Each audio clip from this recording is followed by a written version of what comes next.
Ravi de vous accueillir sur ce plateau, dans les studios d'Apia à Genève en Suisse, pour une heure de conférence en traduction simultanée, dédiée à la technologie InCorpus, qui a 2 annonces à faire pour les clubs de football professionnels aujourd'hui. C'est un élément essentiel, la fatigue dans le football, dans le sport en général de très haut niveau. Pour être performant aujourd'hui, il faut gérer ces états de fatigue pour être performé vraiment au haut niveau. Donc InCorpus va vous permettre, on va vous le présenter, de gérer souvent ces moments de fatigue. InCorpus, c'est 8 profils. 8 profils qui sont uniques et InCorpus est les seuls à les identifier. Et 8 profils qui correspondent à des fonctionnements différents du système nerveux autonome. Le système nerveux autonome, il est très important parce qu'il renferme des informations capitales, objectives, inconscientes sur le fonctionnement intérieur du corps. Alors, ces 8 profils, ce n'est pas une échelle de valeur du meilleur profil au profil le pire. C'est 8 profils différents qui représentent des fonctionnements différents du système nerveux autonome. Des informations pertinentes, immédiates, non invasives, pour prendre les meilleures décisions possibles quant à la santé de ses joueurs, à leur profil de bonne forme, leur profil de fatigue. Pendant les 10 minutes, il va avoir 5 premières minutes couchées, suivies immédiatement de 5 minutes debout. Une fois que ceci est fait, le test est fini pour le joueur. Et avec ces codes couleurs, chaque staff va, en fonction des entraînements prévus, aménager ou pas en fonction de ce qui apparaît sur ces données. La pertinence aussi, puisque plusieurs groupes de recherche dans différents endroits du monde sont arrivés aux mêmes conclusions que oui, la variabilité de la fréquence cardiaque était utile dans les sports collectifs, y compris le football, notamment pour traiter la fatigue. Dans le football, il y a de la fatigue, et donc l'utilisation de la variabilité cardiaque et d'InCorpus est pertinente. Un groupe de 25 joueurs professionnels en Europe subira en moyenne 28 blessures musculaires qui entraînent des indisponibilités qui sont variables selon les cas. Sur une saison, une équipe professionnelle peut subir pas moins de 312 jours d'absence. Et le retour au jeu après blessure prend beaucoup plus de temps. Par exemple, après une rupture de ligament croisé, le retour au jeu prend 6 à 7 mois. La charge d'entraînement des joueurs a été associée aux blessures, mais son pouvoir prédictif reste vraiment très faible. Nous avons créé une interface simple, rapide et efficace pour accélérer la prise de décision des entraîneurs et des staffs. C'est notre innovation, c'est TeamView, dont voici une vidéo de démonstration. Dans TeamView, nous avons rendu simple l'aperçu de votre équipe en mode match ou entraînement. Vous pouvez adapter votre formation tactique à vos besoins, tout en voyant la couleur associée au profil de fatigue de chaque joueur. Nous avons rendu simple le remplacement d'un joueur ainsi que l'affichage de ses métriques HRV clés, ainsi que de ses données provenant des systèmes GPS.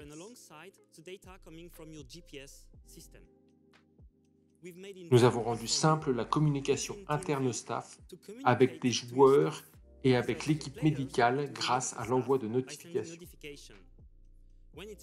Lorsque cela est nécessaire, nous avons rendu simple l'accès aux statistiques détaillées pour chaque joueur. Nous avons aussi inclus dans ce dashboard des suggestions de remédiation spécifiques pour chaque profil de fatigue.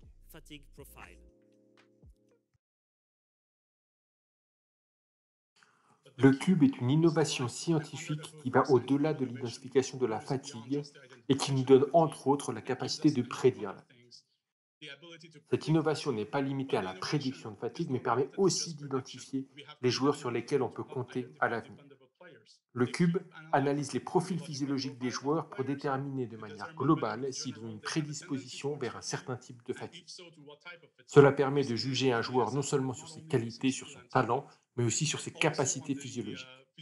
Le but derrière l'ensemble de ces fonctionnalités, c'est d'apporter une information fondamentale à l'entraîneur ou au manager pour pouvoir prendre des décisions éclairées. Certains bénéfices, par exemple, les prédictions à court et à long terme sont des besoins réels correspondant aux attentes des clubs de football de très haut niveau et créés à partir de la vaste base de données d'InCorpus. L'adoption d'InCorpus grandit rapidement. Nous avons déjà plus de 1000 tests enregistrés par des joueurs de football professionnels. La fatigue augmente, le risque de blessure augmente. Ça, par contre, c'est très bien prouvé, notamment par les études de Extrand, et surtout, ça coûte cher au club.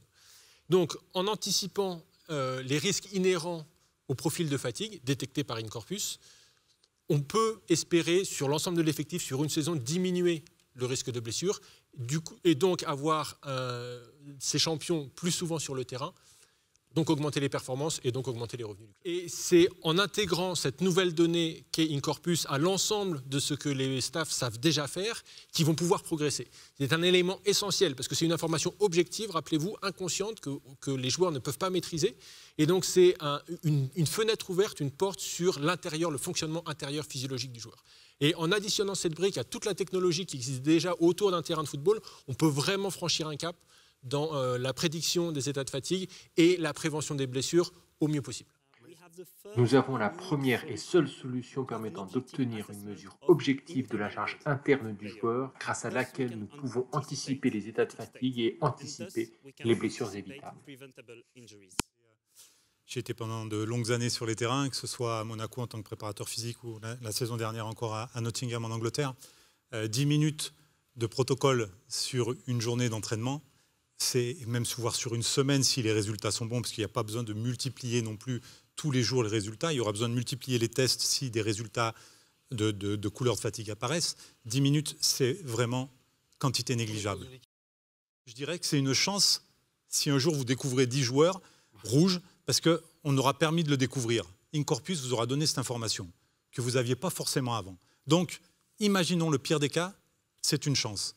C'est une chance parce que maintenant vous le savez et que vous allez pouvoir adapter les choses. Tout d'abord, j'ai été formé à l'AS Monaco. Après, ensuite, j'ai eu l'opportunité d'intégrer le groupe pro où j'ai passé 3 saisons. De là, je suis parti à l'OGC Nice où j'ai passé aussi 3 saisons. Et aujourd'hui, je me trouve à Leicester où ça fait 5 saisons que je suis ici et très content. Ça fait 4 mois que j'utilise Incorpus. Au début, c'était 2 fois par semaine. Vu que maintenant, je joue un peu moins et qu'on enchaîne les matchs, vu qu'on a beaucoup moins d'entraînements et les entraînements sont beaucoup plus légers, j'ai enchaîné avec 1 fois par semaine. D'accord, c'est-à-dire quand ton temps de jeu était élevé, tu faisais 2 checks par semaine. Et maintenant, à la fois ton temps de jeu est un peu moins élevé en ce moment, et en plus, tu enchaînes les matchs, donc moins d'entraînement. Et moins intense, je suppose, tu n'as plus qu'un check par semaine. C'est ça, oui. D'accord, ok. C'est facile de l'appliquer. Et en plus, ça nous apporte énormément. Ça approfondit notre connaissance de nous-mêmes. Et aussi, par rapport à ça, par rapport aux entraînements, on peut soit alléger les entraînements, soit augmenter. Donc, c'est un plus pour le footballeur, pour le sportif. On trouvait que c'était une belle innovation de votre part. Et que aussi ça leur permettait aussi de savoir, d'avoir un détail plus poussé par rapport à moi, par rapport aux entraînements, si je peux pousser un peu plus ou si je peux pousser un peu moins. Moi, je prends ça comme si ça fait partie de l'entraînement. Voilà, ça prend que 10 minutes. 10 minutes, c'est rien dans une journée. Et j'occupe mon temps à me relaxer. Je me relaxe dans mon lit, je ferme les yeux et j'essaie d'être apaisé. Sur une journée d'entraînement, c'était quand même quelque chose de complètement envisageable et ce n'était pas un protocole très lourd au final. Oui, tout à fait, surtout avant l'entraînement. Moi, j'ai l'habitude de me lever très, très tôt pour justement amener mon fils à l'école. Donc, ça ne change en rien à ma journée. D'accord. Alors, je suis préparateur physique de l'équipe professionnelle féminine. Mais étant seul, je cumule pas mal de casquettes. Je fais aussi la réathlétisation, j'ai tout le traitement des données GPS, tout ce qui va être l'aspect aussi prophylactique et le travail de musculation. La performance aussi qui est au club et qui s'était mis en relation avec David Bariac parce que c'était un sujet sur lequel le club voulait avancer pour avoir des données beaucoup plus objectives sur ce que la joueuse ou le joueur peut ressentir. Et du coup, on est parti depuis janvier sur plutôt un volontariat. On n'a pas voulu imposer cela aux joueuses. Et il s'est avéré que 80% de l'équipe d'elles-mêmes ont voulu faire ça. Et puis après, de là, comment l'adapter, ça n'a pas été très compliqué parce que ça se fait tout, comme l'a dit Papy Napalis, c'est que ça se fait en fait chez elle. Donc, ce n'est pas très contraignant au réveil. Et nous, tout de suite, on a les infos quand on arrive au club. Donc, c'est très pratique. Pour avoir des sensations, des questionnaires avant-séance sur le sommeil, comment elles ont perçu, mais c'est ce qu'on appelle des infos subjectives. Et là, en fait, on y croise avec des vraies données objectives par rapport à Incorpus. Je trouve que c'est la simplicité de l'outil pour la joueuse et aussi après pour le staff parce on a un dashboard et qui nous donne rapidement la couleur de l'état de forme un peu de la joueuse. Voilà, il y a différentes couleurs qui préconisent si elle est fatiguée, pas fatiguée, si elle est vraiment fatiguée, si elle est en forme. Et ça nous permet, nous, d'adapter sur la séance tout de suite par rapport à cette couleur. Nous, honnêtement, on est très ravis. Les joueuses aussi, parce qu'elles, dès le matin, elles se sont pris au jeu, elles ont quelque chose qui leur plaît. Et nous, ce qui est bien, c'est qu'on a pu aussi, si quand on voulait travailler une forte charge d'entraînement, le lendemain, en plus des données GPS qui nous donnent déjà des infos, on avait quand même le lendemain, voir si la fille était fatiguée, ça pouvait nous permettre de dire, OK, on a quand même atteint notre cible à ce niveau-là.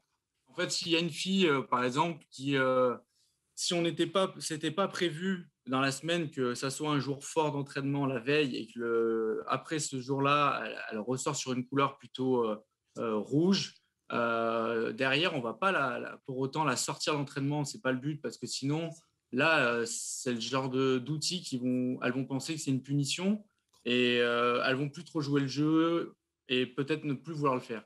Donc, c'était pas l'idée, le discours, c'était pas ça. C'est par contre, si vous êtes fatigué alors que c'était pas prévu, vous soyez fatigué par rapport à la charge qu'on avait prédit, on va adapter l'entraînement avec elle et on va plutôt la situer en joker ou en appui. Ou si par exemple il y a un bloc athlétique qui va être de 3 à 4 blocs, et ben, elle en ferait que la moitié.